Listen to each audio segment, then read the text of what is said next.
again an opportunity tonight. Saya sangat bersuka cita Tuhan boleh memberikan kita kesempatan kembali pada malam hari ini. This will be our final week. Mungkin ini akan menjadi minggu terakhir kita ya. So after this week, I'll be going home. Jadi setelah minggu ini saya akan pulang ke rumah. And also some of our students. Dan juga mungkin beberapa orang murid-murid di sini. So I hope and pray that you will stay and attend our meetings for the final week. Jadi saya berharap Anda terus mengikuti pertemuan kita di minggu terakhir ini ya. What's coming up? Jadi apa yang akan datang? Tomorrow, my dear friends, we will be studying Mystery Babylon, Revelation's Scarlet Harlot. Jadi besok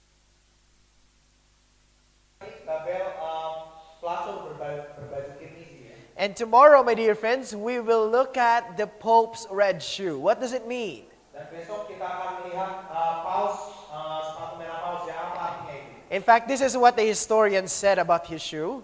Bahkan ini yang dikatakan seorang sejarawan mengenai sepatunya. It says, Dikatakan, tampaknya setiap artikel pakaian yang dipakai oleh paus memiliki makna dan sejarah. so every single thing that the Pope wears has a meaning. Jadi setiap hal yang paus pakai itu punya makna. We will see that tomorrow night. Dan kita akan lihat itu besok malam. So please do not miss the topic tomorrow. Jadi jangan lewatkan topik besok ya. We will sing our song, Turn Your Eyes Upon Jesus, as we start. Dan kita akan nyanyikan lagu tema kita, Pandanglah pada Yesus. I request our chorister to please come. Maju lagu. Let's all stand Mari together. kita sama-sama berdiri.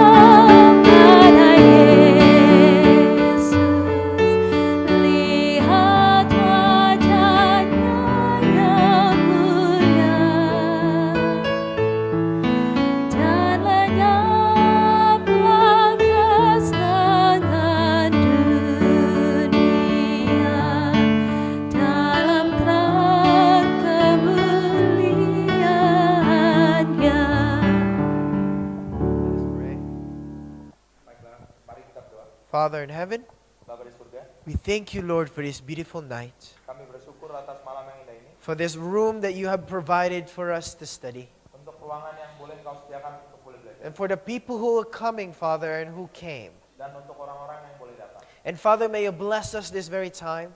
Bapa, sekiranya Engkau boleh berkati pada kesempatan ini, May your Holy Spirit be our teacher, Father. kiranya Roh Kudus-Mu boleh menjadi pengajar kami, And may Jesus Christ will come to teach us the truth. dan sekiranya Yesus Kristus boleh datang dan mengajarkan kebenaran kepada kami, Soften our hearts, Father. dan sekiranya Engkau boleh lembutkan hati kami ya Bapa, And as we study the truth, help us to accept it. dan seiring kami pelajari kebenaran, bantu kami untuk boleh menerimanya. Take away all the distractions in this room. Singkirkan semua gangguan yang ada di ruangan ini. In Christ's name we pray. Dalam nama Yesus Kristus kami berdoa. Amen. Amin. The title of our topic for tonight is Revelations, a Woman on the Moon. Judulnya pada malam hari ini adalah Wahyu Wanita di Atas Bulan. This is an interesting topic, my dear friends, one of my favorite topics.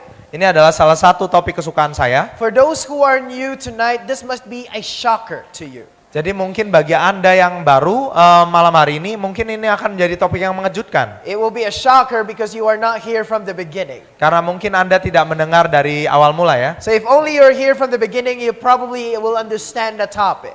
Jadi kalau Anda mendengar dari awal mula, mungkin Anda akan lebih memahami topiknya. But as you study, my dear friends, I want you to keep an open mind and I want you to notice the truth. Dan tapi seiring kita mempelajari, saya mau Anda tetap boleh buka pikiran dan melihat kebenaran ini. There's a book called The End of Religious Controversy.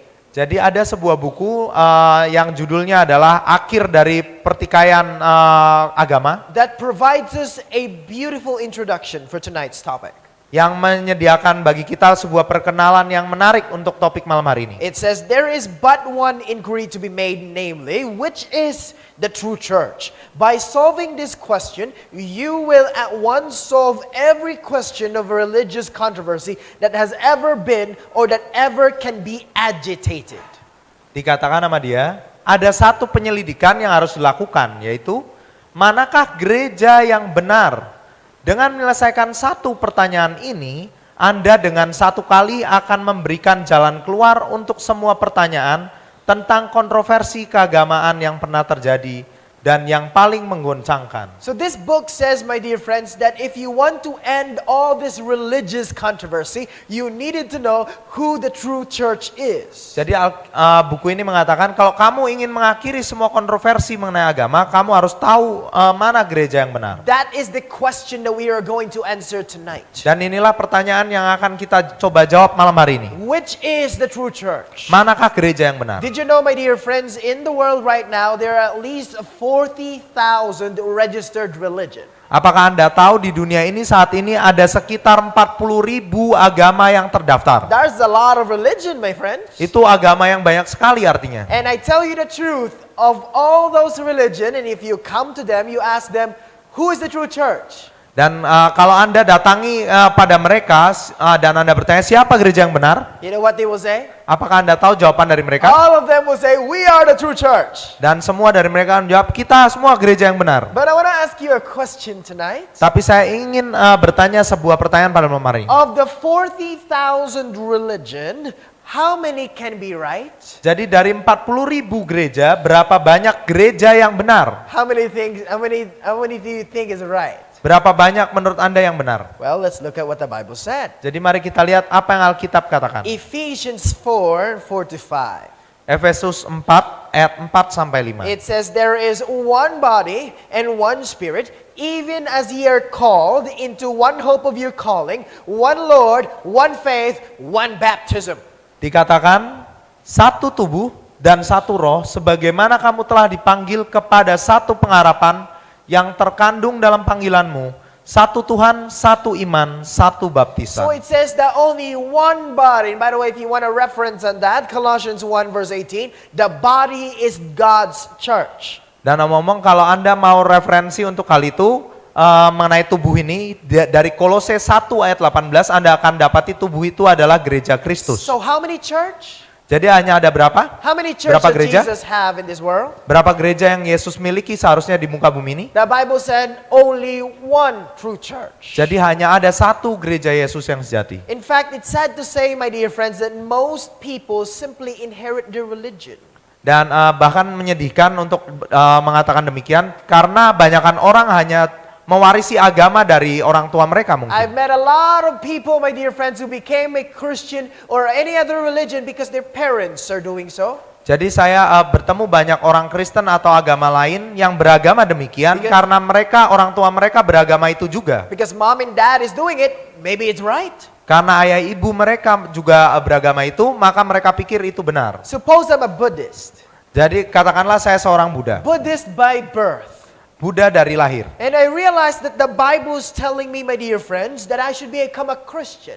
Dan saya sadari bahwa Alkitab mengatakan pada saya bahwa saya perlu menjadi orang Kristen. And I should trust the Bible than the writings of Buddha. Bahwa saya harus lebih mempelajari Alkitab daripada tulisan dari And Buddha. because I discovered the truth, what should I do? Should I still remain a Buddhist because my parents are Buddhist? Jadi pada saat saya sudah tahu kebenaran, apakah saya harus terus melanjutkan agama itu meskipun orang tua saya beragama Buddha juga? No, my friends. Tentu tidak, I teman-teman. should examine what the Bible said and I would follow what the Bible says. Saya harus periksa lagi, selidiki lagi, pelajari lagi apa yang Alkitab katakan dan mengikutinya kalau itu memang kebenaran. Some people follow the truth because they want to follow the crowd, the big churches. Jadi beberapa orang hendak ikut-ikutan hanya yang mayoritas saja. Many join the church because it's popular. Banyak orang yang bergabung pada gereja mungkin karena gereja itu populer But atau is it terkenal. safe to follow the crowd? Tapi apakah aman dengan mengikuti kerumunan orang Let's see banyak? what the Bible says. Mari kita lihat apa yang Alkitab katakan. Let's read Matthew 7:13-14. Let's read that together with our translator. Mari kita baca bersama tanpa saya menerjemahkan. With the translator. Ya, Matius 7 ayat 13 dan 14. 1, 2, 3. Masuklah melalui pintu yang sesak itu, karena lebarlah pintu dan luaslah jalan yang menuju kepada kebinasaan. Dan banyak orang yang masuk melaluinya. So the Bible tells us, my dear friends, it's not safe to follow the crowd. Jadi Alkitab mengatakan tidaklah aman untuk mengikuti kerumunan orang banyak. Not because many people are going there doesn't mean it's the truth. Jadi bukan berarti karena banyak orang yang pergi mengarah ke sana itu adalah kebenaran. In fact, this is what Jesus has said. Bahkan inilah yang Yesus katakan. He continues in saying, Ia melanjutkan dan berkata demikian. Together. 1, 2, 3. Karena sesaklah pintu dan sempitlah jalan yang menuju kepada kehidupan, dan sedikit orang yang mendapatinya. So how many people are coming to Jesus' church? Jadi berapa banyak orang yang akhirnya datang pada gereja Yesus yang sejati? Few, my dear Hanya friends. sedikit saja, Sidikit. hanya sedikit. I've learned that word. Saya mulai belajar kata itu. When they ask me, "Oh, what do you want? Nasi goreng spicy?" I said, sedikit. Nah, jadi pada saat saya ditanya, kamu mau nasi goreng yang pedas nggak?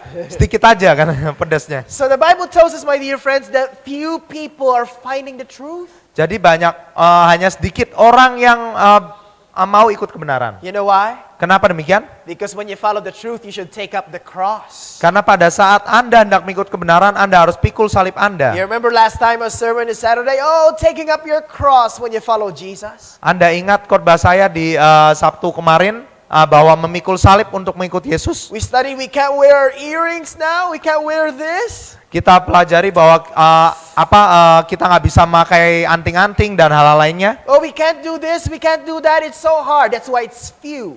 Dan kita nggak bisa melakukan ini, melakukan itu, karena itu ini menjadi sangat sedikit sekali orang yang mau ikut. So how can I find the true church? Jadi bagaimana saya bisa mencari atau menemukan gereja yang benar? Well, I should find a perfect church, right? Saya harus temukan gereja yang sempurna dulu kayaknya. Can you find a perfect church? Apakah Anda bisa temukan gereja yang Well, sempurna? if there's a perfect church and I'm an imperfect man, Dan kalau kalau bisa temukan gereja yang sempurna dan tapi saya juga orang yang nggak sempurna, the church is not perfect anymore.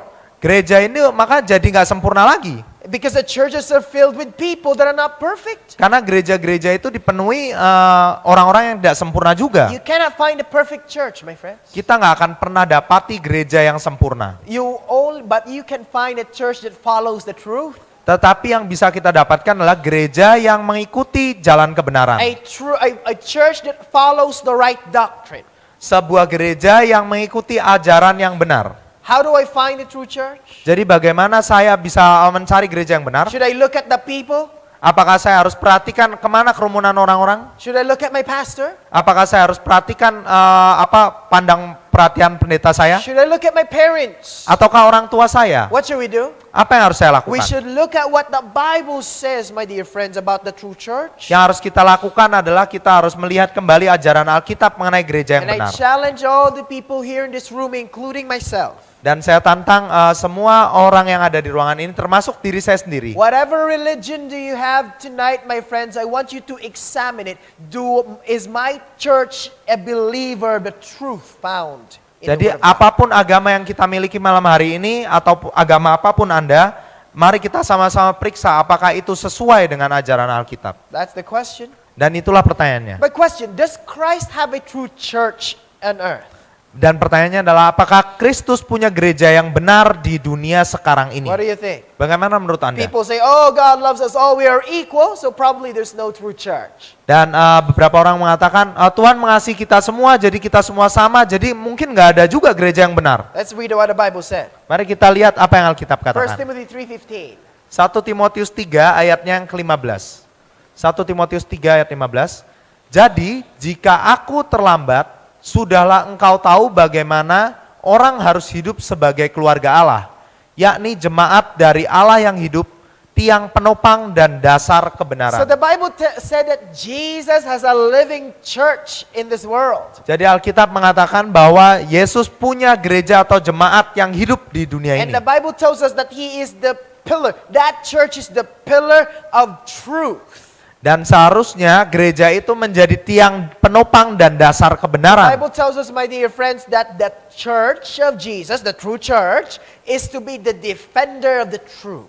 Jadi dengan kata lain, gereja Tuhan harus menjadi pembela atau pertahanan kebenaran. There are many churches that are defenders of tradition. Dan banyak sekali gereja yang menjadi mempertahankan tradisi But saja. the Bible tells us that the living church of God is defenders of truth, are defenders of truth. Tetapi Alkitab mengatakan bahwa gereja atau jemaat Tuhan yang hidup harus menjadi pertahanan kebenaran. So there you have number one. The true church must teach the truth. Jadi yang pertama, ciri gereja yang benar harus mengajarkan kebenaran. Is your church teaching the truth? Jadi pertanyaan adalah apakah gereja kita mengajarkan kebenaran? That's what I'm challenging you tonight, my friends. Itulah salah satu tantangan saya pada malam hari We ini. realize that the truth is Jesus Christ, the Dan- Word and the law. We studied that last week. Dan kita sadari bahwa kebenaran itu adalah Yesus, firman dan hukum Tuhan. Kita pelajari itu minggu kemarin. And the Bible tells us, my friends, that the church of God are defender of the truth. Dan tadi kita sama-sama tahu bahwa gereja yang benar adalah gereja yang membela kebenaran. But how can you defend something you don't teach? Tapi bagaimana kita bisa membela sesuatu yang nggak pernah kita ajarkan How bahkan? can a church that doesn't teach the truth defend God's truth? Jadi bagaimana gereja yang tidak pernah mengajarkan kebenaran bisa membela kebenaran dari Tuhan? It's impossible, my friends. Itu adalah hal yang mustahil. The question is, are you teaching the truth that God has given? Pertanyaan adalah apakah kita mengajarkan kebenaran yang Tuhan telah berikan pada kita? So how can I find the true church? Jadi bagaimana saya bisa menemukan gereja yang benar? Where do I go? Kemana saya harus pergi? Well, we should go to the Bible for the answer, my friends. Tentunya kita harus pergi ke dalam Alkitab untuk jawabannya. Did you know in the book of Revelation, God prophesied the true church? Apakah Anda tahu bahwa di kitab Wahyu Tuhan telah menubuatkan mengenai gereja yang benar? In fact, I want to tell you this, my dear friends, that there's two women you can find in the Bible, in the book of Revelation specifically. Bahkan kita bisa dapati dua macam wanita dalam Alkitab dan secara spesifik di kitab Wahyu. Question, Pertanyaan sekarang, what does a woman represent in Bible prophecy? melambangkan apa wanita di dalam nubuatan Alkitab? What do you think? Bagaimana menurut Anda? A woman in Bible prophecy represents a church. Wanita dalam nubuatan Alkitab itu melambangkan sebuah gereja In atau fact, jemaat. 2 Corinthians 11 verse 2 says, Bahkan di 2 Korintus 11 ayat yang kedua mengatakan, for I am jealous over you with godly jealousy, for I have espoused you to one husband, that is Jesus our husband, that I may present you a chaste virgin to Christ.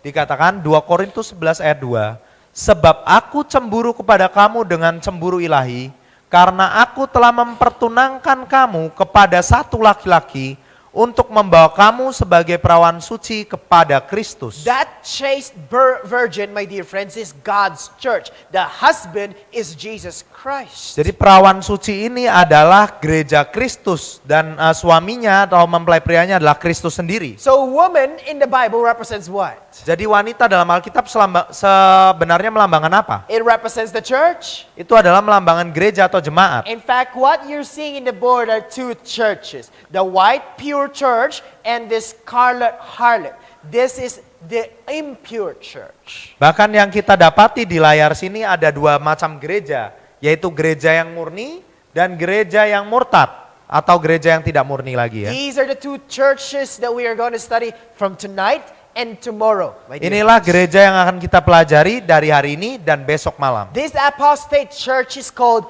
Babylon. Dan gereja yang murtad ini disebut dalam Alkitab sebagai Babel. In fact, my dear friends, you will see this in Revelation 14 and verse 8. Bahkan kita akan dapati ini di Wahyu 14 ayat yang 8. It says, and there followed another angel saying, Babylon, the church, fallen is fallen, that great city, because she made all nations drink of the wine of the wrath of her fornication. Dikatakan, dan seorang malaikat lain, malaikat kedua menyusul dia dan berkata, sudah rubuh Babel, kota besar itu yang telah memabukkan segala bangsa dengan anggur hawa nafsu cabulnya. You notice, my dear friends, that this Babylon, the church, gave the wine to the whole world. Kalau kita perhatikan, Babel atau gereja ini memberikan anggur kepada seluruh dunia. What is a wine? Melambangkan apa anggur ini? It makes people drunk. Ini akhirnya membuat orang-orang menjadi mabuk. And when you're drinking too much wine, makes you confused. Dan pada saat kita minum terlalu banyak anggur, akhirnya kita bingung. So this church, my dear friends, brought confusion to the people. Jadi gereja ini membawa kebingungan pada orang-orang With his wine, his teaching. dengan anggurnya, yaitu ajarannya. We'll study this lady tomorrow, my dear friends. Who is this lady? Dan kita akan mempelajari mengenai si wanita ini besok. Rab- Siapakah si wanita ini? Revelation 18 in verse 4, the Bible warns us. He says, "Come out of her, come out of Babylon, my people, that ye may not be partakers of her sins, and ye receive not her plagues." Bahkan di Wahyu 18 ayat 4, Wahyu 18 ayat 4, "Pergilah kamu hai umatku, pergilah daripadanya, supaya kamu jangan mengambil bagian dalam dosa-dosanya. Dan supaya kamu jangan turut ditimpa malapetaka-malapetakanya." This woman, my dear friends, is a representation of those churches who did not accept the truth, who is confused with the truth.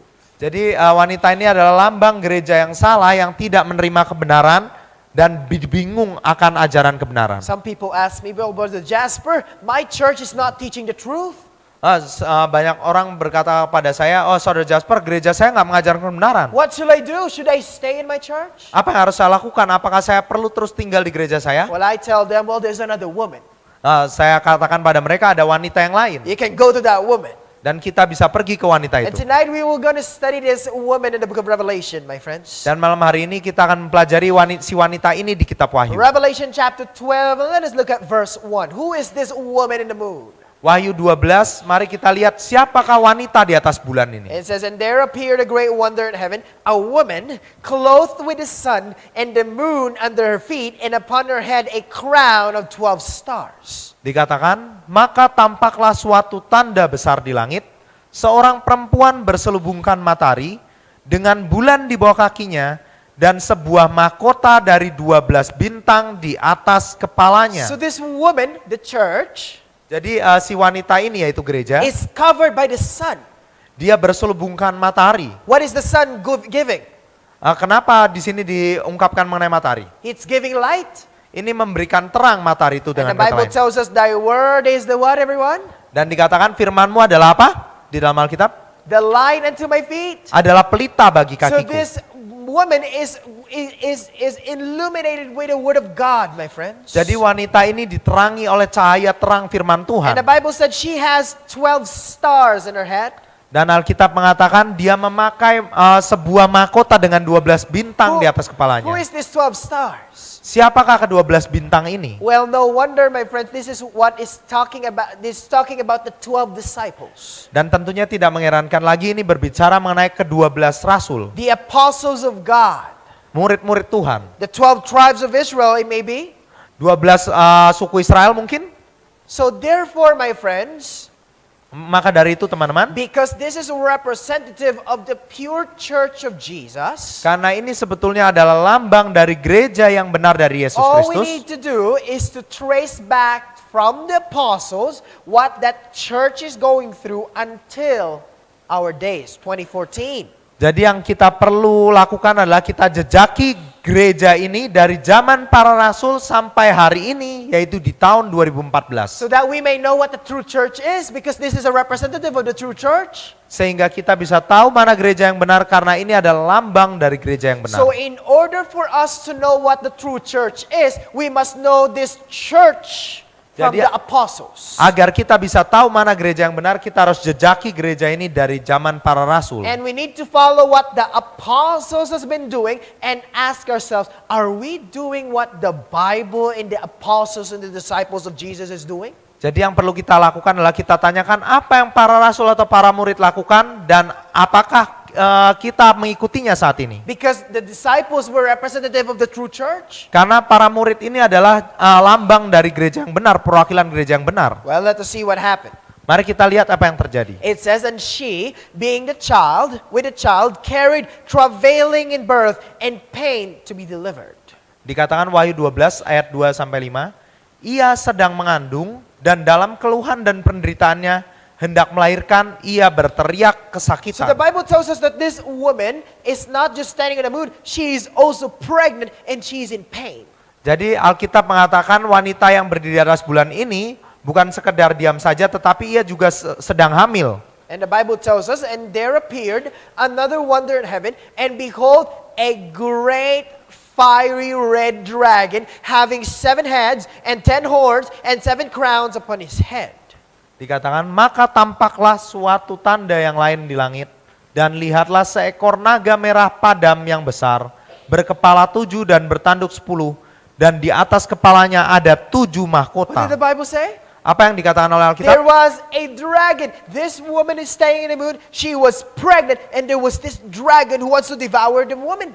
Jadi ada wanita ini yang berdiri di atas bulan dan ia sedang hamil, lalu ada si naga ini yang hendak melahap dia. What does it say? Apa yang dikatakan sana? It says he have 7 heads, Dikatakan ia punya kepala 7, 10 horns, 10 tanduk, and 7 crowns upon his head. dan 7 mahkota di atas kepalanya. Tomorrow we're going to study who this dragon is. Dan besok malam kita akan mempelajari lebih lagi mengenai siapa si naga ini. There's 2 interpretation in this. One is Satan. Ada 2 interpretasi mengenai si naga ini, yaitu yang interpretasi pertamanya adalah mengenai setan, tafsiran But pertamanya. tomorrow we're going to reveal who is this dragon. Tapi besok kita akan mengungkapkan siapa si naga ini. And his tail drew the third part of the stars of heaven, and did cast them on the earth, and the dragon stood before the woman, which was ready to be delivered, for to devour her child as soon it was born. Dan ekornya menyeret sepertiga dari bintang-bintang di langit dan melemparkannya ke atas bumi. Dan naga itu berdiri di hadapan perempuan yang hendak melahirkan itu, untuk menelan anaknya segera sesudah perempuan itu melahirkannya. Next verse. Ayat berikutnya. Maka ia melahirkan seorang anak laki-laki yang akan mengembalakan semua bangsa dengan gada besi. Tiba-tiba anaknya itu dirampas dan dibawa lari ke Allah dan ke Now tahtanya. this is getting interesting.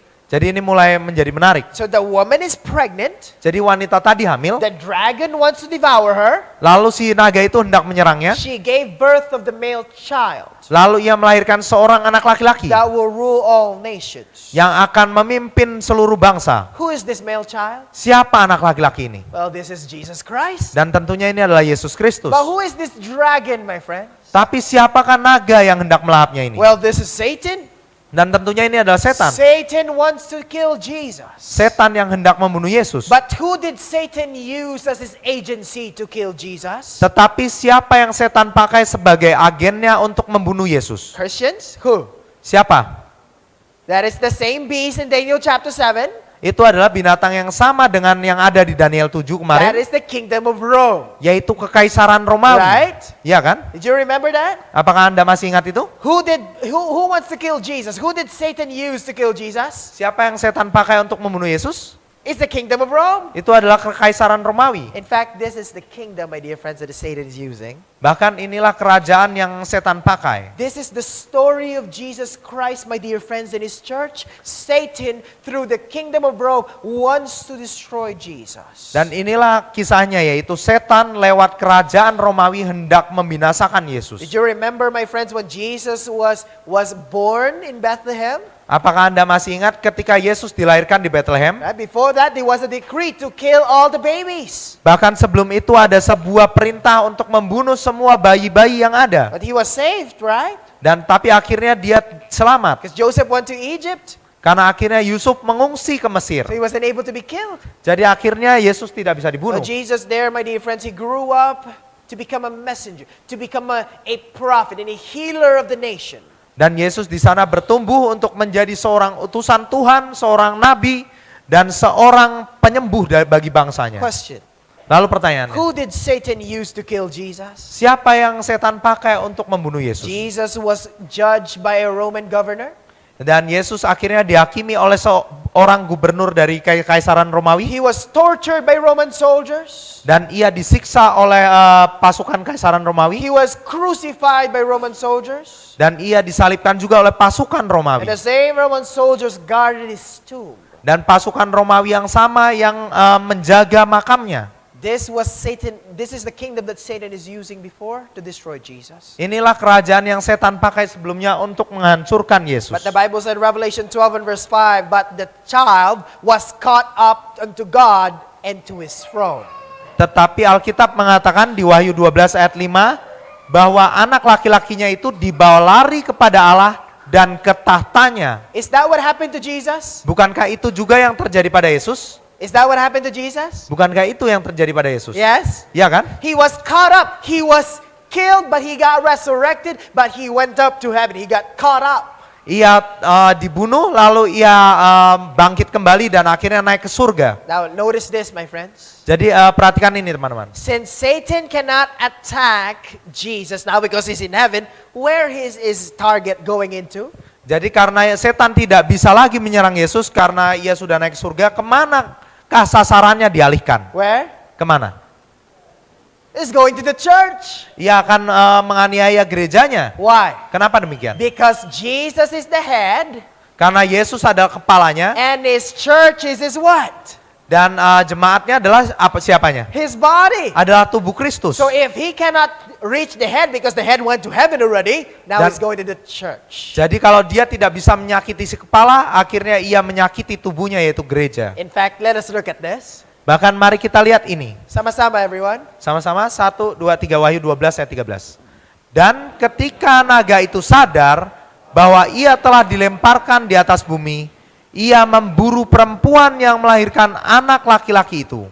What happened? Apa yang terjadi? Since he cannot reach the male child, what happened? Karena ia tidak bisa memburu si anak laki-laki itu, ia melakukan apa? He goes to the church and persecuted the church. Lalu ia pergi ke si wanita dan menganiaya si gereja itu. Is that what happened to the early Christian church before? Bukankah itu yang terjadi juga pada jemaat mula-mula? Those who are Christians are fed into the lions. Mereka yang menjadi orang Kristen akhirnya dilempar ke gua singa. They were killed. Mereka akhirnya dibunuh juga. Are we giving a Revelation DVD? Yes. Yes. Okay, I'm just making sure. Nanti saya hanya memastikan apakah kita akan bagikan DVD Wahyu nanti. Tomorrow, if you attend the whole meeting, we will give you additional DVD to those who are not absent from this night to Saturday. Jadi bahkan pada Anda sekalian yang tidak absen pada mulai malam ini sampai hari Sabtu, kita akan berikan DVD Wahyu. We'll give you a Revelation DVD. There's a translation for Bahasa. It's a movie from Amazing Facts, my friends. Ini adalah sebuah film dari Amazing Fact, ada subtitlenya juga ya. And you will know what happened to those Christians before. Dan Anda akan tahu apa yang terjadi pada orang-orang Kristen di masa lampau. And these people were fed into the lions. They were stripped naked, split in half. Orang-orang ini diberi makan ke singa, bahkan orang-orang ini ditelanjangi, bahkan terbelah dua. These people were persecuted, my friends. Orang-orang ini dengan kata lain dianiaya, teman-teman. Why? Kenapa demikian? Because Satan cannot reach the male child. He went to the church. Karena setan nggak bisa memburu si anak laki-laki tadi, akhirnya ia mengalihkan sasarannya. But Satan realized something. Tapi setan menyadari sesuatu. He realized that the more he killed the Christians, the more they spread.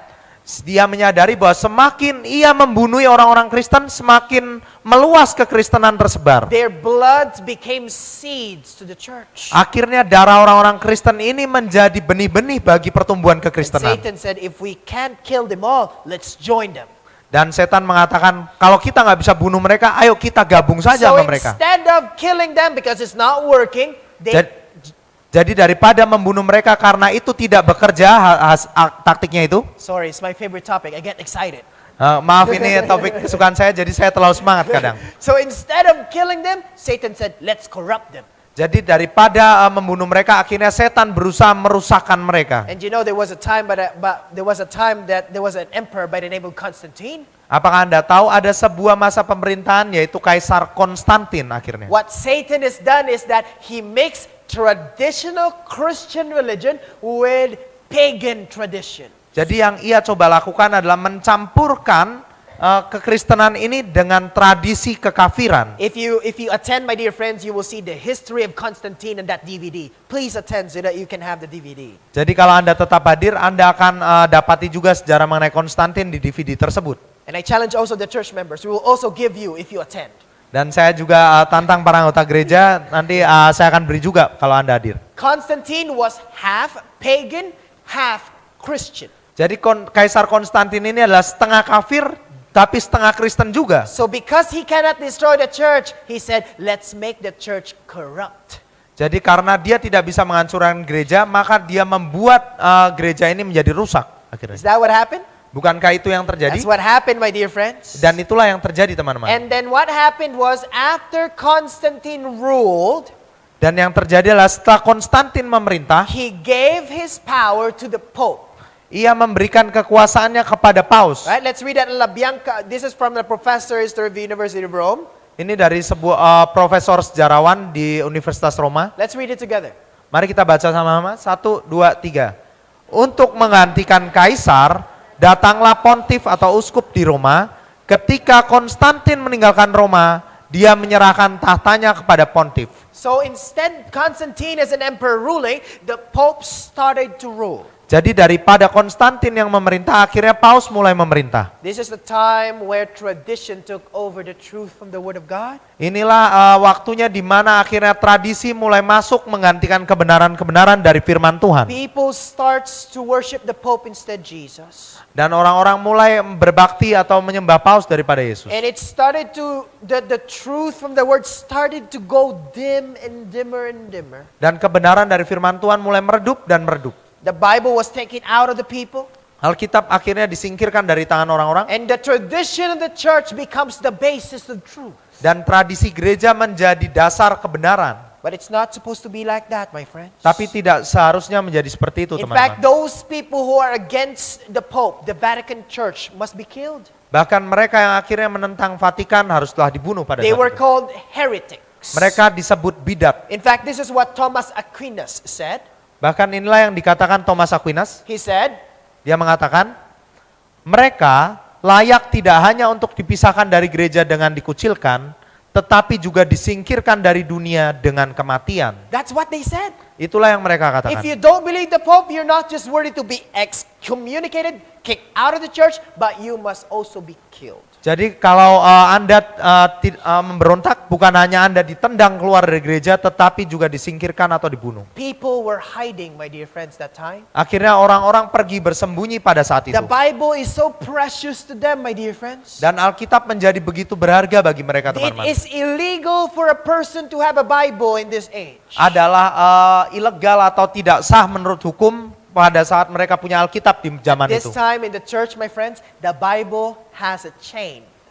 Dan pada masa itu bahkan Alkitab di gereja itu dirantai. You know why? Anda tahu kenapa? It's continually being stolen by people. Karena itu terus-menerus dicuri oleh orang-orang. They want to read the Word of God Karena mereka sungguh rindu untuk membaca firman Tuhan. because only the priest has the law. There's a law that only the priest can read the Bible. Karena ada sebuah peraturan bahwa hanya imam saja yang boleh membaca Alkitab. That's why it's called the Dark Ages. Karena itulah itu disebut abad atau zaman Why? kegelapan. Because the Word, the light, Kenapa demikian? Karena firman Tuhan atau terang ini has been hidden from people. telah disembunyikan dari tangan orang-orang. There's no more light. Jadi akhirnya tidak ada terang lagi. And I've read some stories, my friends. People would scratch the Bible and they would hide it to themselves and they would worship. Jadi akhirnya saya baca sebuah cerita bahwa orang-orang akan menyobek halaman dari Alkitab, mereka sembunyikan lalu mereka akan bawa pulang dan baca di The rumah. Word of God is not present. Karena firman Tuhan tidaklah hadir tersedia. But it's funny now we have the Bible but we don't read it. Tetapi anehnya sekarang kita punya Alkitab dengan bebasnya, tetapi kita malah nggak membacanya. People have died just for us to read the Bible. My Dan orang-orang bersedia untuk mati agar kita bisa membaca firman That's why Tuhan. the two witnesses, remember the story about the two witnesses? Karena itu apakah Anda masih ingat cerita mengenai dua saksi? Do you remember that? Anda masih ingat? They were prophesying in sackcloth. Dua saksi misterius itu bersaksi dalam kain kabung, Do you bernubuat dalam remember kain that? kabung. Why? Apakah Anda ingat itu? Who is Kenapa these two demikian? witnesses? Siapa kedua saksi ini? The Old and the New Testament. Yaitu perjanjian lama dan perjanjian They were baru. prophesying in sackcloth, my friends. Mereka akhirnya harus bernubuat dengan kain Why? kabung. Kenapa demikian? Because the Bible has been hidden to people. Karena Alkitab disembunyikan dari tangan orang-orang. Let's read what happened to the woman. Mari kita baca apa yang terjadi pada si wanita. So he got persecuted, right? Jadi akhirnya dia dianiaya ya. This Kan? is what it says, Revelation 12:14 to 16. Jadi inilah yang dikatakan dilanjutkan Wahyu 12 ayat 14 sampai 16. Let's read this together. Mari kita baca sama-sama ya. 1, 2, 3. Kepada perempuan itu diberikan kedua sayap dari burung nasar yang besar, supaya ia terbang ke tempatnya di padang gurun, di mana ia dipelihara jauh dari tempat ular itu, selama 1 masa dan 2 masa dan setengah So the masa. Bible tells us, my dear friends, that the woman got persecuted by the dragon, right? Jadi Alkitab mengatakan bahwa si wanita ini dianiaya oleh si naga. And God gave the woman what? Dan Tuhan memberikan si wanita ini apa? Wings, Sayap. right? And she flew away from the dragon. Dan dia akhirnya terbang melarikan diri dari si naga ini. Where did she hide? Dan kemana dia bersembunyi? Where? Kemana? She was hiding in the wilderness. Ia bersembunyi di padang gurun. For how much? Selama berapa lama? How many years? time times enough a time. 1 masa, 2 masa, dan setengah masa. How many years is that? Berapa tahun itu? 1,260 days. 1260 hari ya. We'll go back to that. Let's read the next verse. Mari kita baca ayat berikutnya, nanti kita kembali lagi sana ya. Lalu ular itu menyemburkan dari mulutnya air sebesar sungai ke arah perempuan itu supaya ia dihanyutkan sungai itu. So out of the serpent was flood.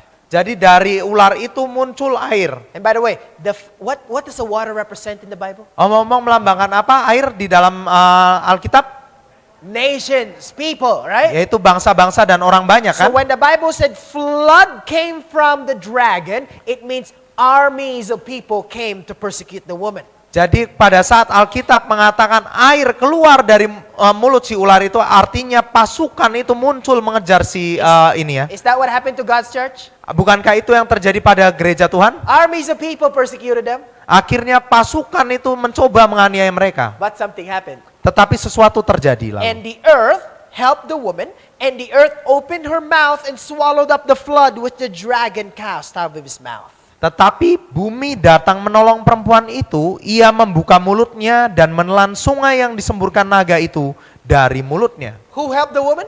Siapa yang membantu si wanita akhirnya? It was the earth. Itu adalah si bumi. Listen to this, my friends. Mari kita dengarkan. teman-teman. Water represented highly populated area, right? People, nations, right? Air kan tadi melambangkan daerah yang berpopulasi padat, orang banyak atau bangsa-bangsa. And if you read Bible prophecy, earth represented the less populated area. Dan kalau kita baca dalam nubuatan Alkitab, bumi itu melambangkan daerah yang jarang penduduknya. Question, Mari pertanyaan sekarang. who helped the woman? Siapa yang membantu si wanita tadi? The earth. Bumi. This is an exact description, my dear friends, of the mountains of Italy and the French Alps. Dan ini adalah gambaran tepat dari pegunungan-pegunungan Itali dan Prancis yang menjadi tempat There was a persembunyian. group of people called the Waldenses during this time. Jadi ada sekelompok orang yang disebut Waldensia di masa itu. Have you heard of Peter Waldo? Apakah Anda pernah mendengar seorang yang namanya Peter Waldo Not sebelumnya? yet before? Belum pernah? These group are called the Waldensians. They hid themselves during this persecution time, my friends, and they went to the mountains so that they will not be reached. Jadi orang-orang ini akhirnya pergi menyembunyikan diri ke gunung-gunung agar mereka tidak bisa dijangkau lagi. And this is a time where the woman is nourished for time, Dan inilah masa di mana si wanita itu dipelihara times enough a time. selama 1 masa dan 2 masa dan setengah masa. That would be 1,103 days. 1,260 days. Dan itu adalah 1260 hari. So what happened to this 1,260 days? Jadi apa yang terjadi selama 1260 hari ini? What happened to this? Apa yang terjadi? The woman has been nourished, right? Si wanita tadi dipelihara. So where was this woman during this time? Jadi di mana si wanita ini selama masa ini? Is he outside or is he hiding? Is she hiding? Apakah dia sedang bersembunyi? Ya atau tidak? She's hiding, right? Dia sedang bersembunyi She's kan? hiding against who? Dia bersembunyi terhadap siapa? The dragon, Si naga tadi ya. right? And what does this mean again? One day is equals to how many years in Bible prophecy? Dan apa artinya ini sekali lagi? 1 hari melambangkan berapa lama di nubuatan Alkitab? 1 year. 1 hari melambangkan 1 So tahun this ya. is 1,260 years. Jadi ada 1260 tahun. This is the time where the woman is hiding. Inilah masa di mana si wanita itu bersembunyi. Question. Pertanyaan sekarang. What date, the 1,260 years, where can we also apply this? We studied this before. 1260 hari di mana kita bisa mengaplikasikannya juga. Kita sudah belajar ini kan sebelumnya. During the reign of who? Selama pemerintahan siapa? Siapa? Of the Antichrist. Yaitu selama pemerintahan Antikristus. 538 to 1798. Yaitu dari tahun 538 ke 1798. Times enough a time. Masa, 2 masa, dan setengah masa. Question. Pertanyaan sekarang. What happens to the woman, the true church, during this time? Apa yang terjadi pada si wanita selama jangka waktu ini? What happens? Apa yang terjadi tadi? She was She was hiding, right? Dia bersembunyi, The ya kan? earth is nourishing her. Jadi bumi memelihara dia dengan kata So lain. what happens to the Antichrist during this time? Tetapi apa yang terjadi pada antikristus pada selama masa ini?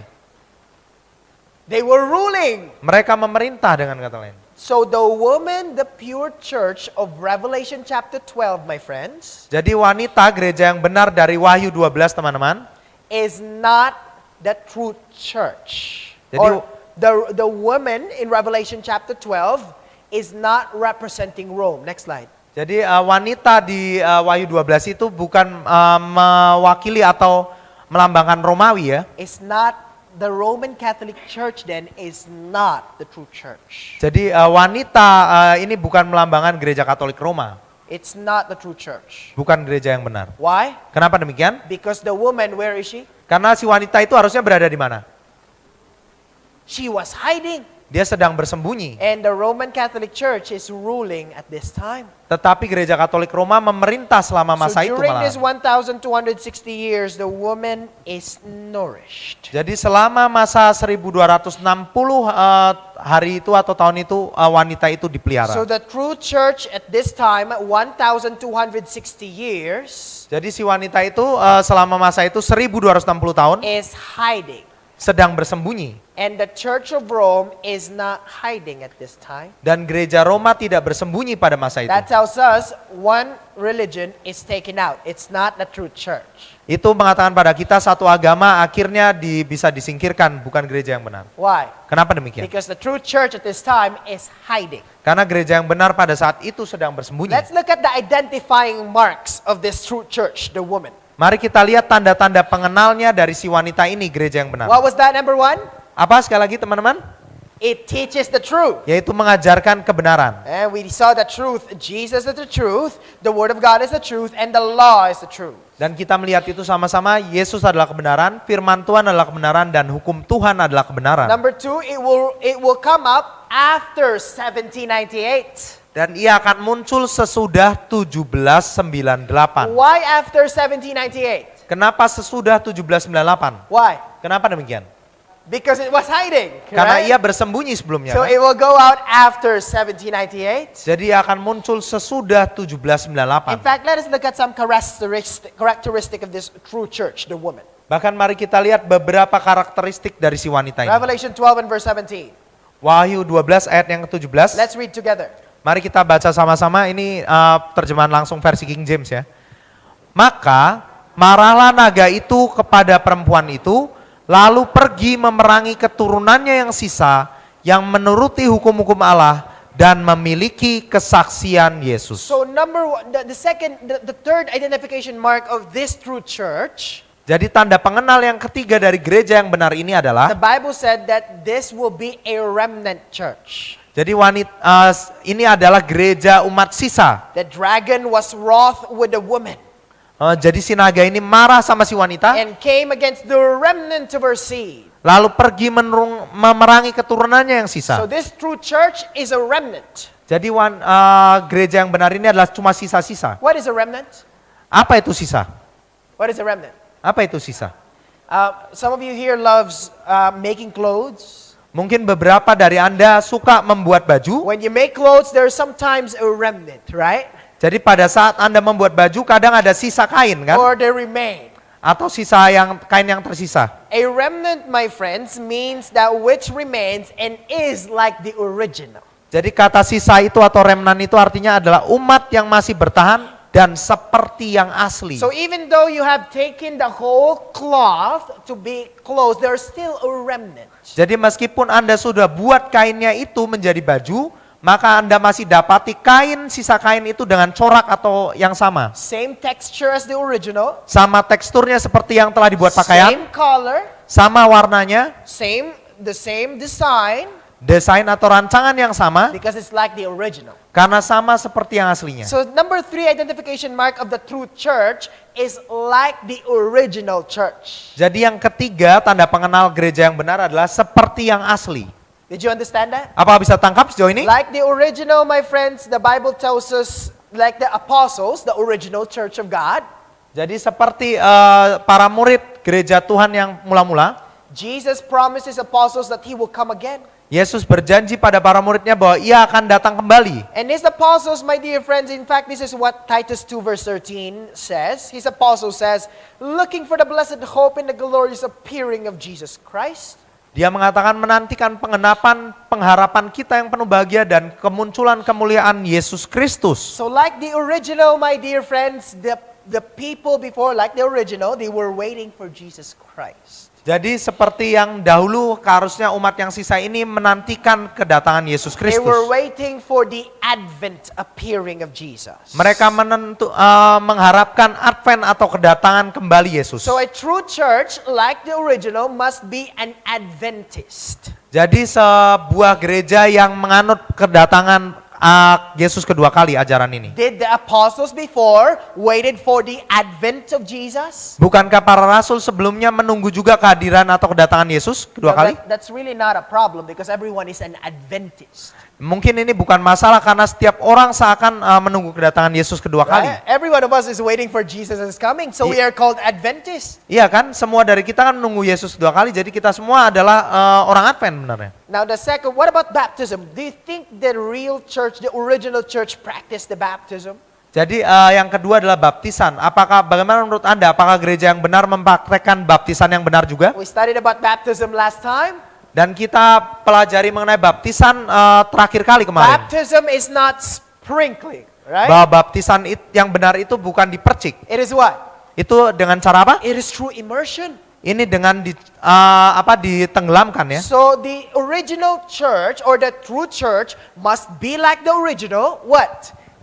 Practice baptism by immersion. Jadi gereja yang benar harus seperti gereja yang mula-mula juga mempraktekkan baptisan dengan penyelaman. Tonight, my dear friends, I'm just telling you, in order for you to know what the true church is, Jadi pada malam hari ini saya sekedar mengatakan agar kita bisa tahu mana gereja yang benar, we must know what the Bible teaches. kita harus tahu apa yang Alkitab And ajarkan. we must follow what the apostles and Jesus Christ has been teaching when he was here in this world. Dan kita harus mengikuti apa yang Yesus Kristus dan para murid ajarkan pada saat dia ada di dunia ini. Question. Pertanyaan sekarang. What did the apostles do before? Apa yang para rasul lakukan sebelumnya? They were Adventists, they were waiting for the second coming of Jesus. Mereka ini orang-orang Advent, boleh bilang mereka menunggu kembali kedatangan And Yesus. just like in the days of Jesus, he was baptized, and also Philip, he was baptizing, like in immersion. Dan seperti halnya Yesus dibaptiskan, demikian juga Filipus membaptiskan dengan cara menyelamkan. I say this nicely. Dan saya ungkapkan ini dengan cukup penuh kasih juga. No true church is practicing sprinkling. Nggak ada gereja yang benar yang harusnya mempraktekkan baptisan dengan cara percik. Any church that is practicing sprinkling in their baptism is not the true church, because the true church practices immersion. Jadi gereja yang benar tidak akan mempraktekkan baptisan dengan percikan karena mereka harusnya diselamkan. So Ya. out of the 38,000 or 40,000 registered religion, now you can take one. Jadi mungkin dari 40.000 yang lainnya mungkin Anda bisa singkirkan satu lagi sekarang. What did Jesus keep holy?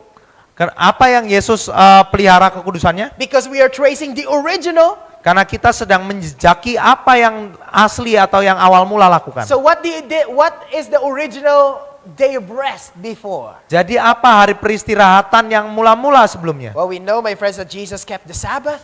Dan kita ketahui bahwa Yesus memelihara kekudusan hari Sabat, teman-teman. Luke 4:16, the Bible tells us that.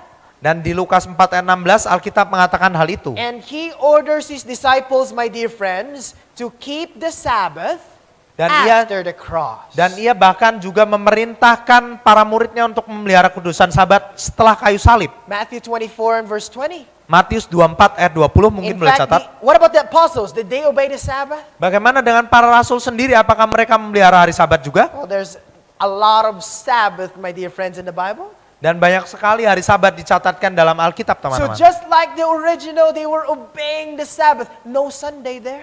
Dan seperti hal yang asli mereka juga memelihara Sabat. The Bible said just like the original, remember the Sabbath day to keep it holy. The seventh day is Sabbath of the Lord thy God. Dikatakan, ingatlah dan kuduskanlah hari Sabat, tetapi hari ketujuh adalah hari Sabat Tuhan Allahmu. Question. Pertanyaan sekarang. What day will Christ True Church be keeping holy today? Jadi hari apa yang akan dipelihara kekudusannya saat ini oleh gereja Kristus yang benar? Is it Sunday? Apakah hari Minggu kah? Well, if you're obeying Sunday, you're not following the original. Dan kalau kita memelihara kudusan hari Minggu, kita nggak mengikuti yang original. And the original church, my friends, is not keeping Sunday, it's keeping the truth. Dan gereja yang original itu bukan memelihara hari Minggu, tapi memelihara apa yang benar. Tonight I want to challenge you and ask yourself, am I obeying the original? Jadi pada malam ini saya menantang diri Anda, apakah Anda memelihara yang sesuai yang aslinya? Let us see, it keeps the seventh-day Sabbath. Yaitu memelihara hari Sabat, hari yang ketujuh. What about the state of man in death? What does the true church believe about the state of the dead? Bagaimana dengan keadaan orang mati? Apa yang gereja atau umat zaman dulu percaya mengenai keadaan orang What do mati? you think? Bagaimana menurut Anda? When Christ's true church appears, sometimes after 1798, what will it teach about death? Jadi saat gereja Kristus yang benar muncul di suatu masa setelah 1798, apa yang akan diajarkannya mengenai kematian? It would teach that death is like sleep. Ia harusnya mengajarkan juga bahwa orang mati itu seperti tertidur. Just like the original, my friends. Seperti yang aslinya atau originalnya. What about you? Bagaimana dengan kita? Are you following the original or just tradition? Apakah kita mengikuti yang aslinya, yang originalnya, ataukah hanya tradisi So saja? how can I find the true church? Jadi bagaimana saya dapat menemukan gereja yang benar? The true church today would have to be the church that teaches and practices the same doctrine that Jesus taught when he was here on this earth. Jadi gereja yang benar saat ini pastilah gereja yang mengajarkan dan mempraktekkan ajaran yang sama yang Yesus ajarkan saat dia ada di muka bumi. What do you think about that? Bagaimana menurut Anda mengenai hal ini? I think that statement is the safest statement.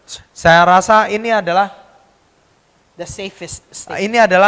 pernyataan yang paling aman. My friends, be careful.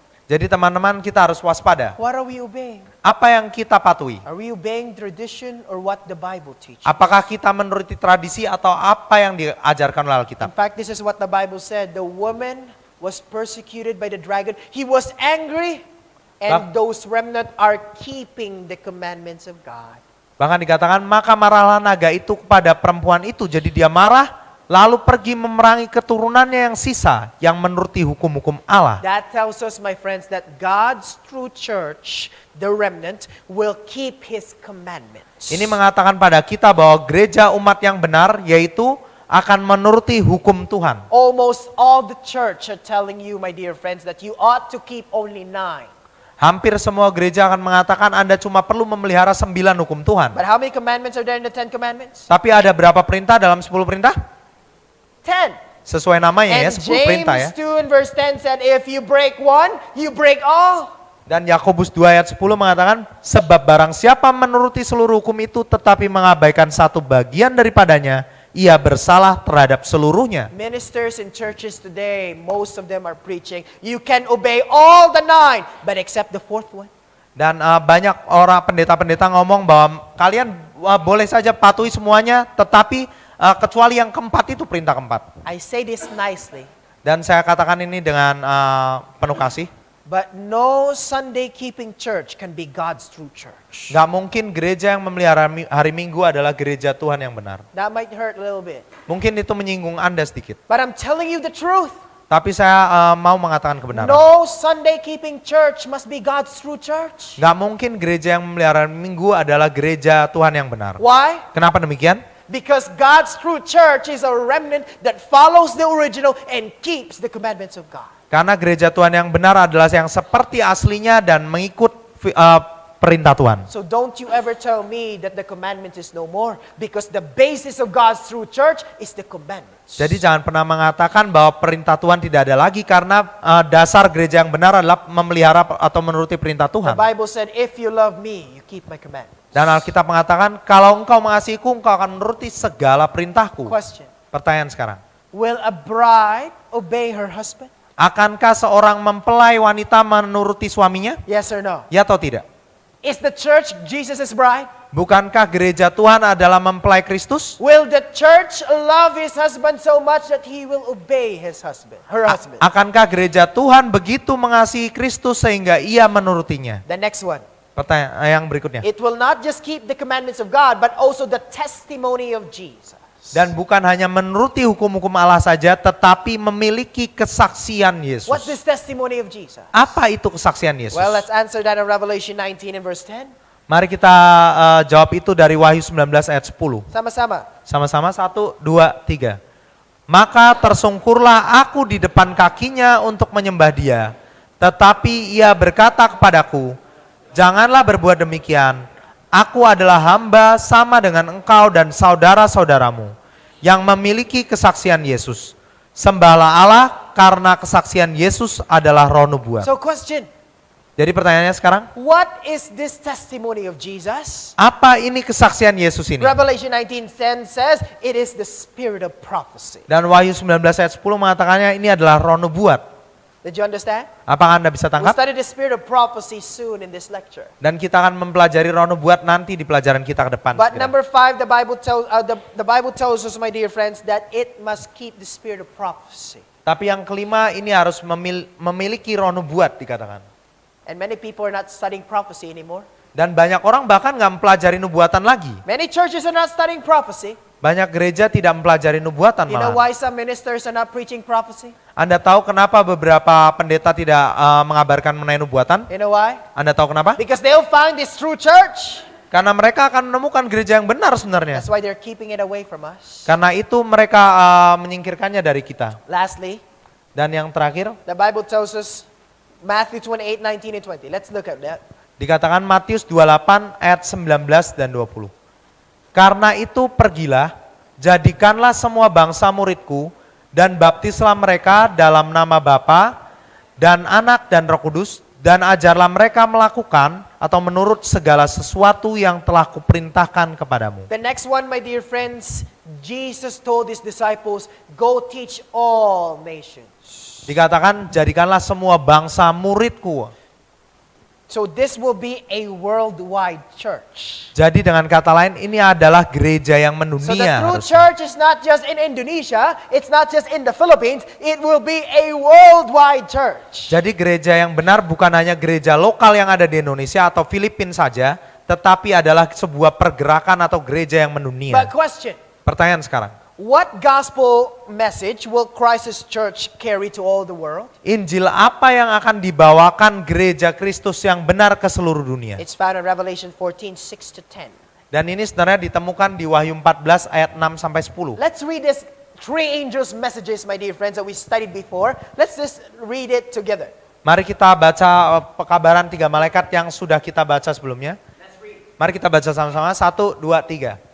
Dan aku melihat seorang malaikat lain terbang di tengah-tengah langit, dan padanya ada Injil yang kekal untuk diberitakannya kepada mereka yang diam di atas bumi, dan kepada semua bangsa dan suku dan bahasa dan kaum. Yang berikutnya, sampai yang 10. Dan ia berseru dengan suara nyaring, takutlah akan Allah dan muliakanlah Dia, karena telah tiba saat penghakimannya, dan sembahlah Dia yang telah menjadikan langit dan bumi dan laut dan semua mata air. Dan seorang malaikat lain, malaikat kedua, menyusul Dia dan berkata, sudah rubuh Babel, kota besar itu, yang telah memabukkan segala bangsa dengan anggur hawa nafsu cabulnya.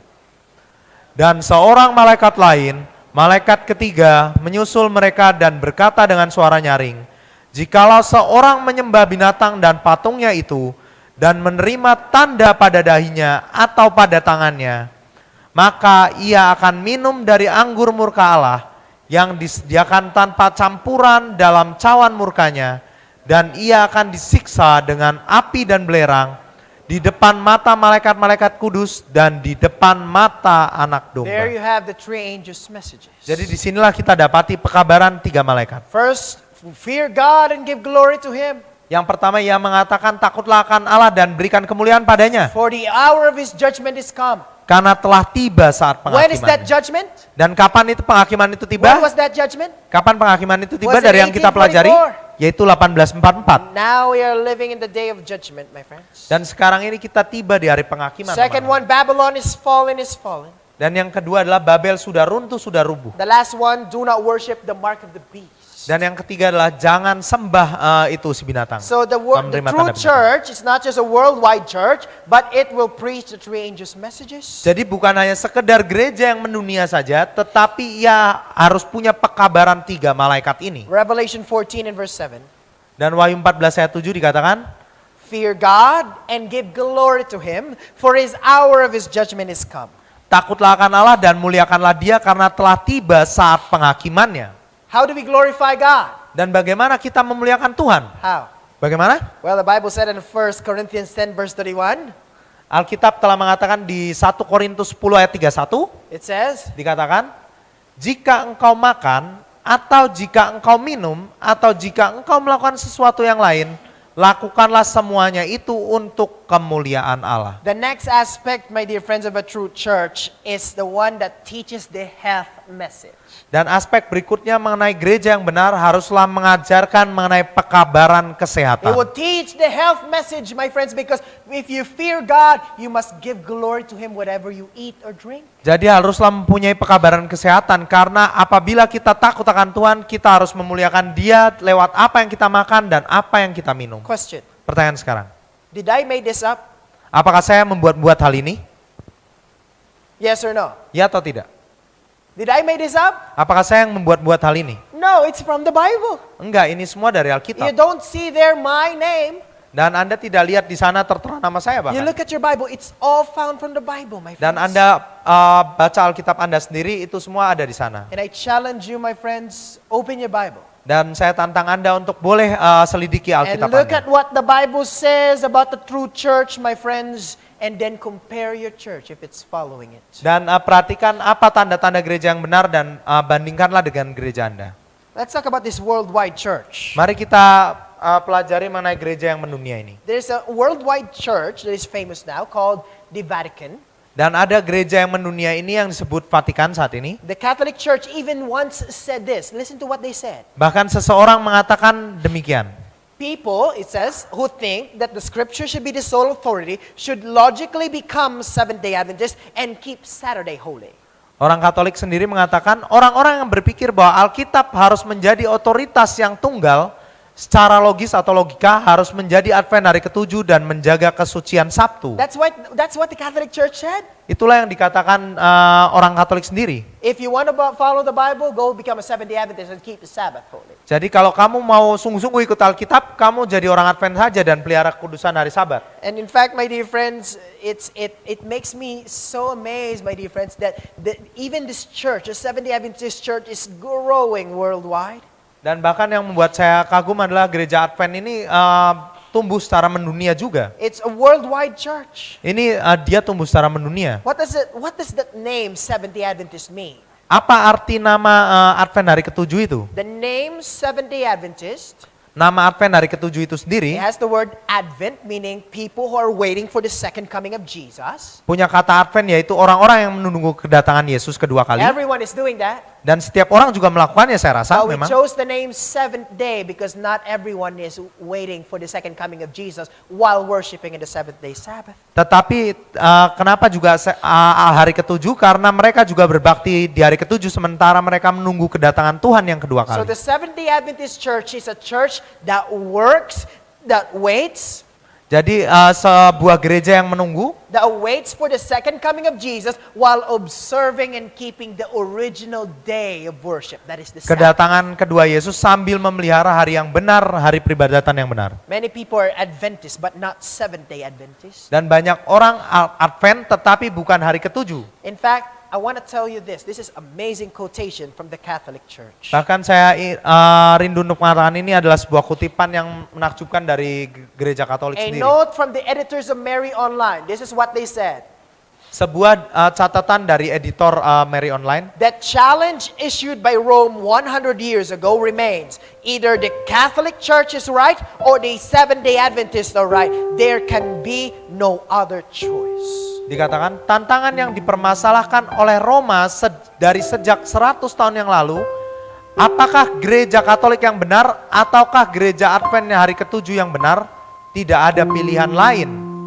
I thought that was amazing, my friends. Saya rasa itu sangat menakjubkan teman-teman. What was the challenge? Apa tantangannya di sana? Saturday or Sunday? Jadi antara hari Sabat, hari Sabtu, atau And hari the Minggu. Catholic Church says either you choose, you Catholic Church or the Seventh-day Adventist Church. You choose. Jadi gereja Katolik mengungkapkan kamu yang pilih antara kamu jadi Advent hari ke-7 atau atau ikut Katolik. You cannot choose anything.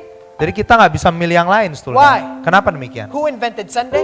Karena siapa yang menemukan hari Minggu? Who said they invented it? Who? Siapa yang mencetuskannya? It was the Catholic Church. Itu adalah gereja Katolik sebetulnya. Who brought up the Saturday? Dan siapa yang memunculkan hari Sabat atau Seventh-day Sabtu? Adventist Church. Itu adalah gereja Advent hari ke-7. There can be no other choice. Either you choose to be a Catholic or a Seventh-day Adventist. Jadi nggak ada pilihan lain antara jadi Katolik atau gereja Advent hari Seventh-day ke-7. Adventist Church or the Church of Rome. Jadi gereja Advent hari ke-7 atau gereja Katolik Roma. Sabbath or Sunday. Jadi antara hari Sabat atau hari Minggu. Jesus said, if you love me, you keep my commandments. Dan Yesus mengatakan, jika kamu mengasihiku, kamu akan menuruti segala I want to perintahku. challenge all of you here, my dear friends. Jadi saya tantang Anda semua di sini, I teman-teman. came not here just to comfort you. Jadi saya datang ke sini bukan hanya untuk sekedar memberi Anda kenyamanan atau hiburan So saja. many comforting words from our pastors and churches. Dan begitu banyak perkataan yang menghibur atau memberi kita rasa nyaman atau manis-manis dari pendeta But kita di gereja. few are brave enough to preach the truth. Tetapi mereka tidak cukup berani untuk mengabarkan yang benar. An old lady once came to me Seorang wanita tua pernah datangi saya after the sermon. setelah khotbah saya He said, dan dia mengatakan, she said, Brother Jasper, Saudara Jasper, you're so brave. kamu berani sekali ya. And I tell her, oh, I'm shaking every time I preach this message. Dan saya jawab dia, sebenarnya saya gemetaran setiap kali saya bawa khotbah saya. Because it's not easy. Karena nggak mudah. But I'd rather lose my job than not tell you the truth. Tapi saya lebih memilih kehilangan pekerjaan saya daripada tidak mengabarkan kebenaran pada saudara-saudara. If the world is against the church or the truth, Dan kalau dunia ini memang menentang kebenaran, then I'm against the world. maka saya menentang dunia ini. I choose the truth rather than the world, my friends. Dan saya lebih memilih mengikut kebenaran daripada dunia ini. Oh, I challenge you to read the history of the church. Dan saya tantang Anda untuk boleh membaca sejarah gereja. Many people were burned because they don't want to worship papacy. Dan banyak orang yang akhirnya dibakar di tiang pancang karena mereka tidak mau berbakti sesuai dengan And ajaran why are we kepausan. so afraid to stand for the truth, my friends? Dan kenapa kita begitu takut untuk berdiri atas kebenaran? Will a bride, church, obey her husband? Akankah mempelai Kristus menuruti suaminya? Are you part of God's church, my friends? Apakah Anda bagian dari gereja Kristus yang benar? Will you obey your husband? Akankah Anda menuruti suami Anda? Jesus is preparing a house for us in heaven. Dan Yesus sedang mempersiapkan rumah bagi kita di surga. And our husband, Jesus Christ, will come soon to reclaim his bride.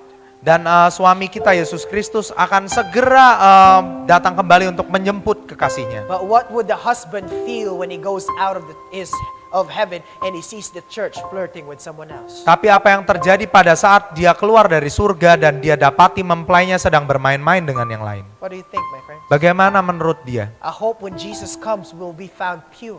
Bagaimana perasaannya? Saya harap pada saat Yesus datang kembali kita semua boleh temukan tetap These are murni. all the identifying marks of God's true church. Dan ini semua adalah tanda pengenal dari gereja Yesus yang benar. There could be more, Mungkin ada yang lebih lagi, but these are the major ones. tapi ini adalah yang utama. And I'm telling you tonight, my friends, that the only church that are following this is the Seventh-day Adventist Church.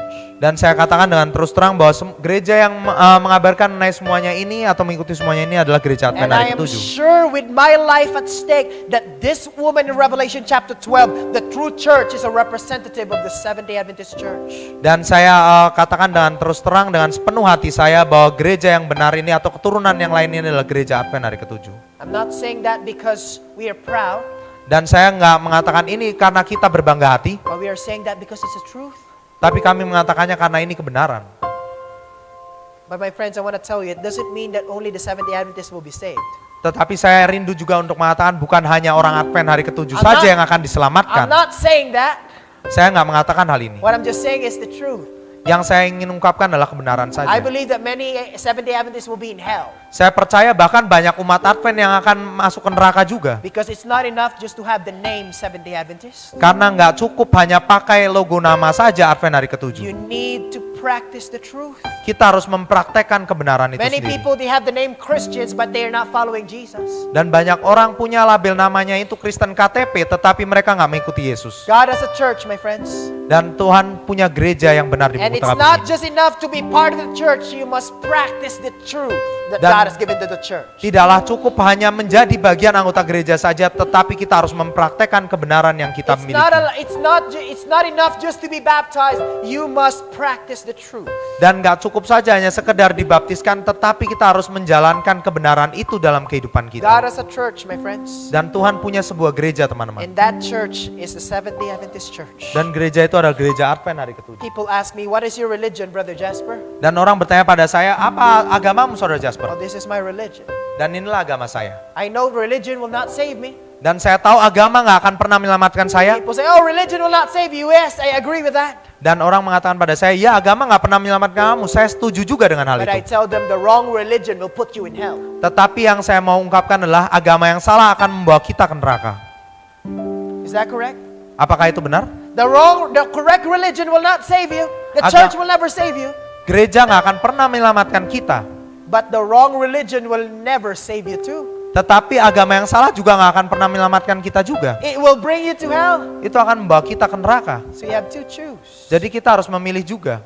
The right religion or the wrong religion. Agama yang benar atau agama yang salah. The Bible said, and the dragon was angry with the woman. Dan Alkitab mengatakan si naga itu marah dengan si I perempuan. dare you choose a religion that Satan is angry with. Saya tantang Anda untuk kepada agama yang mana setan marah padanya. And went to make war with the remnant of her seed that keeps the commandments of God and have the testimony of Jesus. Lalu pergi memerangi keturunannya yang sisa yang menuruti hukum-hukum Allah dan memiliki kesaksian Yesus. The Bible challenges us all, my friends. Come out of her, my people. Come out of religious confusion. Come out of false teaching and join this church that is true. Dan Alkitab menantang kita untuk keluar dari agama-agama yang salah. Pergilah kamu, hai umatku, dan masuklah kepada kebenaran. God is inviting you tonight, my friends. Dan Tuhan terus mengundang Anda sampai malam hari ini, teman-teman. Choose the right church. Pilihlah gereja yang benar. Tomorrow might be too late. Now is the time to commit for Jesus. Dan besok mungkin saja terlambat. Sekarang adalah waktunya untuk memberikan komitmen pada Yesus. I want to make a simple appeal tonight. Saya rindu untuk membuat panggilan sederhana buat malam hari ini. And as I close, I want to talk to you. Dan seiring saya menutup, saya rindu untuk berbicara pada Anda.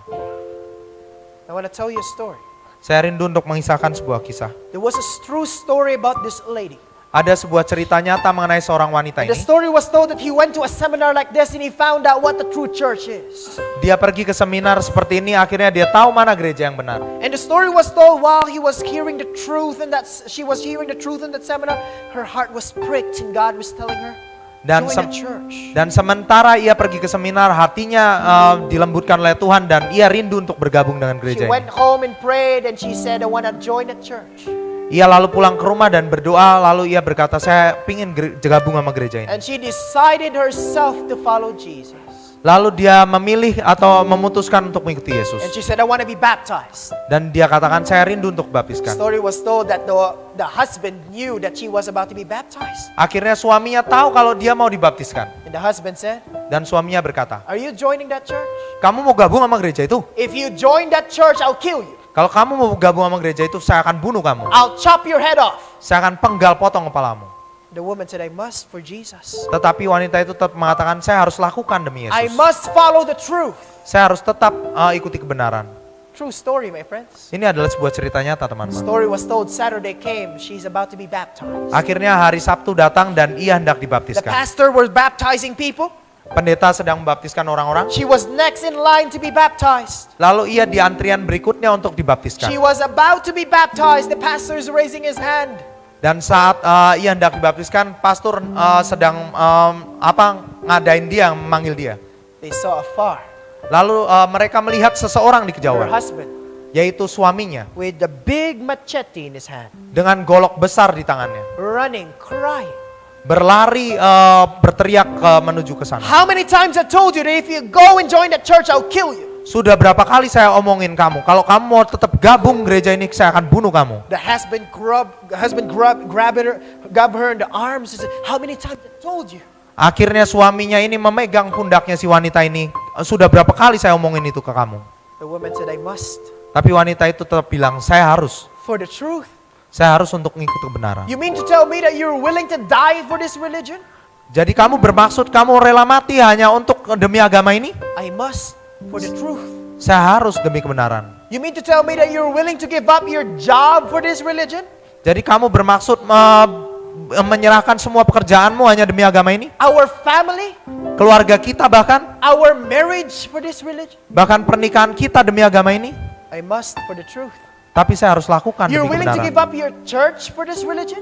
Kamu mau yakin serahkan gerejamu sendiri untuk agama ini? I must for the truth. Saya harus lakukan itu demi You kebenaran. mean to tell me that if I kill you right now and you survive it, you still want to go for baptism? Dan kamu bermaksud mengatakan bahwa kalau saya mencoba bunuh kamu saat ini juga dan kamu masih selamat, kamu masih ingin juga gabung sama gereja ini?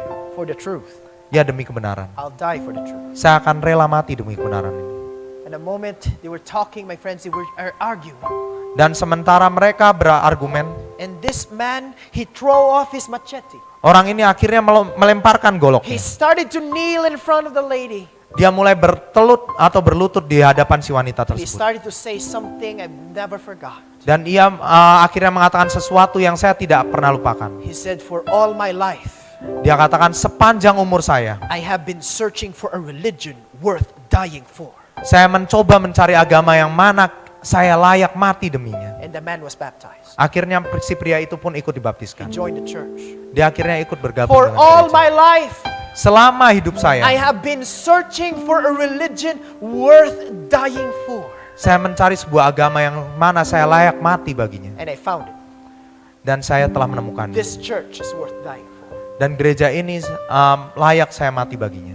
Let me ask you this question, my friends. Izinkan saya menanyakan sesuatu Is pertanyaan. the truth that you've learned every single night in this meeting worth dying for? Apakah kebenaran yang Anda telah pelajari setiap malam di seminar ini layak Anda mati I baginya? hope so, my friends. Saya harap demikian. I hope like that woman you're willing to give up everything for the truth.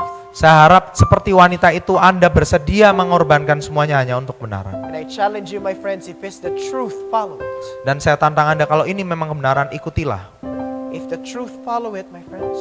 Dan kalau ini kebenaran, ikutilah. And do not delay God's call.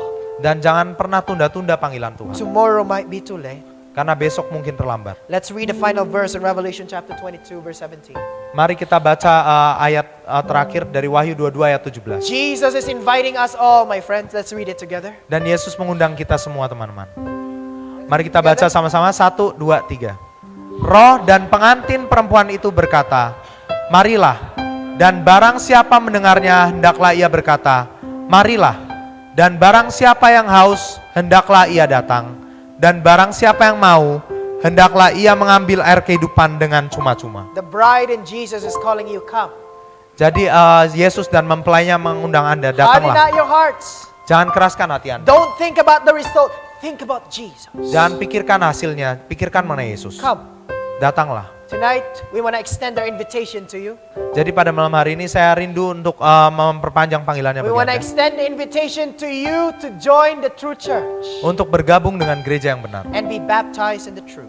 Dan dibaptis pada kebenaran. Our ushers are now ready to give you the cards. Dan asar-asar kita siap untuk membagikan kartu. They're now ready to give you the cards. Untuk membagikan kartunya. And in this card, my friends, Dan di kartu ini saudara-saudara, number 1, yang pertama, can you read number 1, please? saya akan bacakan nomor satunya. Saya memilih mengambil Alkitab saja sebagai penuntun hidup saya. Number 2, Saya memilih mengambil Alkitab saja sebagai penuntun hidup saya.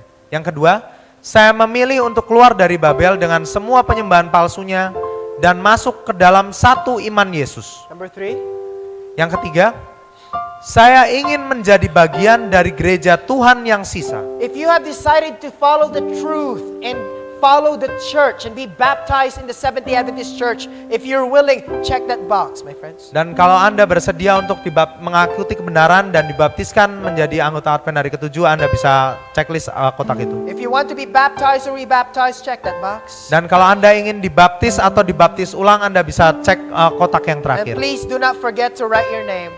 Dan tolong jangan lupa untuk menulis nama Anda. And please do not forget to return it to us so that we may know. Dan jangan lupa untuk mengembalikan pada kita agar kita boleh tahu. We are opening a baptism on Saturday, my friends. If you're willing to be baptized in the Sabbath, please check that box and let us know. Dan kalau Anda rindu untuk dibaptiskan, kita membuka baptisan di hari Sabtu. Nanti Anda bisa checklist dan izinkan kita If tahu. you're not willing, of course, do not check the box. Dan kalau Anda tidak bersedia, jangan checklist kotaknya. I would request my chorister to please come in front. Saya undang pemandu lagu untuk boleh datang ke depan. Let's sing the song, I have decided to follow Jesus. Mari kita nyanyikan lagu sama-sama. Saya memutuskan untuk mengikuti. You can sit down, just sit down. Anda bisa tetap duduk. And while we're singing, you can still contemplate and check the paper. Dan sementara kita menyanyi, Anda bisa tetap renungkan dan periksa kertas tersebut. Mengikut Yesus, keputusanku. Mengikut Yesus, keputusanku. Mengikut Yesus, keputusanku. Selamanya, selamanya. My friends, is Jesus calling you? Teman-teman, apakah Yesus sedang memanggil Anda? I hope you will not delay. Saya harap Anda tidak menunda-nunda. Tomorrow might be too late. Dan besok mungkin saja terlambat. As we sing the second stanza, Seiring kita nyanyikan baris yang kedua, I want you to contemplate about your decision. saya mau Anda renungkan keputusan Anda. And I challenge those people who are saying tonight in their hearts, Dan saya menantang orang-orang yang rindu mengatakan dalam hatinya pada malam hari ini, Lord, I wanted to be baptized and join your true church. Tuhan, saya rindu dibaptiskan dan bergabung dengan gerejamu Tuhan. If that is your decision tonight, I want you to stand as we sing. Dan kalau itu menjadi keputusan Anda, saya mau Anda berdiri, saya undang Anda berdiri seiring kita menyanyi. This is a call for those people who wanted to be baptized. Ini adalah panggilan bagi mereka yang rindu untuk boleh dibaptiskan. Anyone wanting to be baptized, I want you to stand so that we can pray for you. Yang rindu untuk baptiskan, Anda boleh berdiri, jadi kita boleh berdoa untuk Anda. Let's sing the song. Mari kita nyanyikan lagu ini. Meski sendiri, ku tetap ikut. Meski sendiri, ku tetap ikut. Meski sendiri, ku tetap ikut. Selamanya, selamanya. Someone here who wants to be baptized. Mungkin seorang di sini yang masih ingin dibaptiskan. This time I want you to close your eyes and bow down your head. Jadi pada kesempatan ini saya rindu untuk Anda boleh tundukkan kepala dan pejamkan mata Anda. And I want you to talk to your God Dan saya mau Anda berbicara dengan Tuhan. and talk to Jesus Bicaralah pada Yesus. and ask yourself, Dan tanya pada diri Anda sendiri. is Jesus calling me tonight? Apakah Yesus memanggil Anda pada malam hari Is ini? He calling me to change my path and join the true church? Apakah Yesus mengundang Anda untuk berbalik dari jalan Anda dan bergabung dengan gereja ini? Tomorrow might be too late, friends. Dan besok mungkin saja terlambat, teman-teman. God has promised us today, but He did not promise us tomorrow. Tomorrow is uncertain. Tonight is the time. Dan Tuhan telah menjanjikan kita hari ini, Ia tidak menjanjikan kita hari esok, karena hari esok tidaklah pasti. If you check the box, don't be shy. Dan kalau Anda telah checklist kotak itu, jangan malu.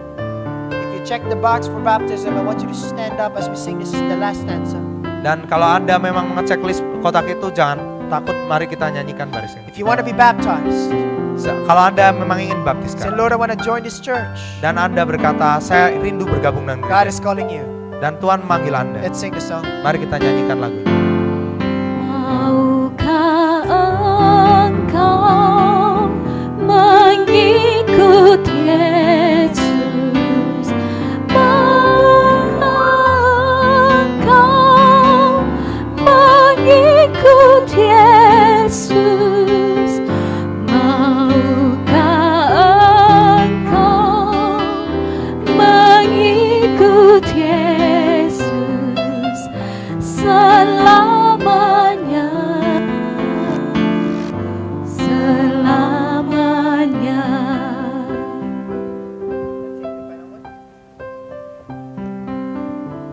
Friends, God is calling you tonight. Jadi teman-teman, Tuhan terus memanggil Anda pada malam hari ini. And He wants you, my friends, to accept Him.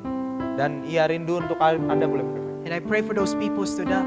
Dan saya berdoa untuk orang-orang yang telah berdiri. Jesus is smiling and happy.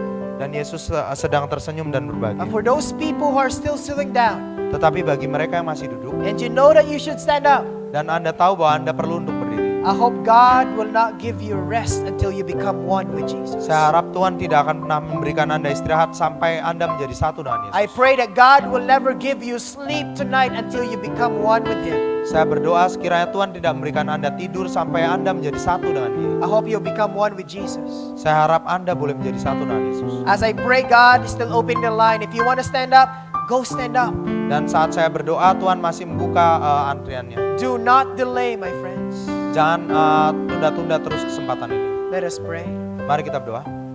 Father in heaven, Bapa di surga, you've seen these people who stood up for you. Engkau telah melihat orang-orang yang berdiri bagi I Engkau. know they have some struggles in their hearts. Saya tahu mereka punya pergumulan dalam hati They mereka. may be thinking the people that will be talking about them when they join the church. Mereka mungkin memikirkan orang-orang yang bicarakan mereka saat mereka bergabung dengan gerejamu. Their business, Mungkin pekerjaan mereka juga. their pastors, Mungkin para pendeta their mereka. family members. Mungkin anggota keluarga mereka. But Father, help us to be like that woman in this story.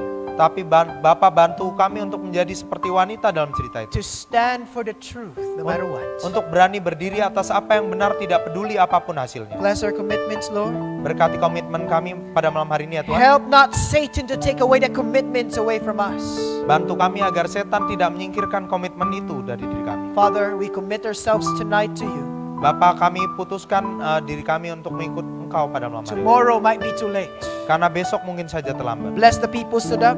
Berkati orang-orang yang telah berdiri. And to those people who are still struggling, Dan bagi mereka yang terus bergumul, help them not to sleep tonight until they become one with Jesus. bantu mereka untuk tidak tertidur malam hari ini sampai mereka menjadi satu dengan Yesus. Bless us tonight, Father. Berkati kami pada malam hari ini ya Tuhan. In Christ's name we pray. Dalam nama Yesus Kristus kami berdoa. Amen. Amin. You may now be seated. Those people stood up. Anda dipersilakan untuk boleh duduk kembali, orang-orang yang The telah angels are rejoicing, seeing your commitments. dan para malaikat bersuka cita melihat komitmen I Anda. want to invite you tomorrow night, my friends. Dan saya tetap mengundang Anda besok malam The title of teman-teman. our topic is Mystery Babylon, Revelation Scarlet Harlot. Dan topiknya besok malam adalah Misteri Babel, Wanita Pelacur. Our ushers are now ready to take your cards. Dan asar-asar kami siap untuk menerima kembalian dari kartu Anda. Ushers, don't forget. God bless you, everyone. Tuhan berkati semuanya.